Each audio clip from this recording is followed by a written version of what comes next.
நமஸ்காரம்.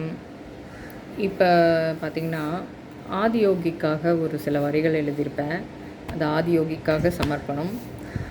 தமிழ் நான் முழுமையான பண்டிட்லாம் கிடையாது. ஏதோ நம்மளுக்கு மனசில் தோன்றதை எழுதுவோம்.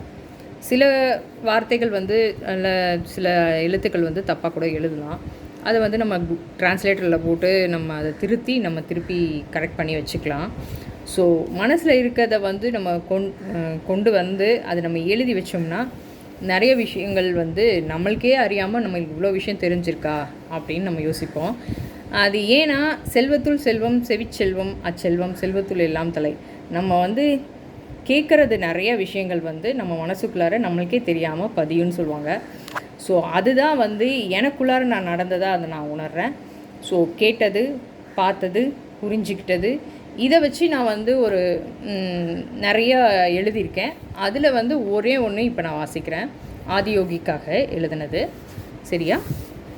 அது பார்த்திங்கன்னா, அமைதியான உன்முகம். மண்ணை பிளந்து கொண்டு செல்லும் உன் பாதம், விண்ணை பிளந்து கொண்டு செல்லும் உன் திருமுகம், உச்சி முதல் பாதம் வரை நீ எங்கு இருக்கிறாய் என்று தேடியவர்களுக்கெல்லாம் நீ என்று உணர்த்தினாய். எங்கள் முதல் குருவான எங்கள் ஆதியோகி. பல யுகங்கள் கடந்தவர்களுக்கு கிடைக்காத பாக்கியம் இந்த பிறவியில் எங்கள் கண்முன்னே எங்கள் முதல் குருவான ஆதியோகி குருவே சரணம். அசையாத திருமேனி, அடக்குமுறைக்கு எட்டாத உன் மௌனம் மொழியில்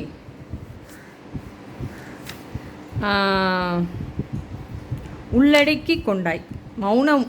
மௌன மொழியில் உள்ளடக்கி கொண்டாய். இறைவா, அண்ட சராசரங்களுக்குள் உன் உள் அடக்கம்.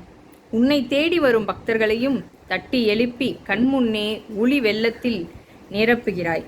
உன் அன்பு கரங்களை கொண்டு எங்களை கட்டி அணைப்பாய். உன் அருள்மலையில் என்றுமே நனைய வேண்டும். ஆதியோகியே, எங்களுக்கு பரிசளித்த எங்கள் குரு சத்குருவுக்கு நன்றி. ஆதியோகியை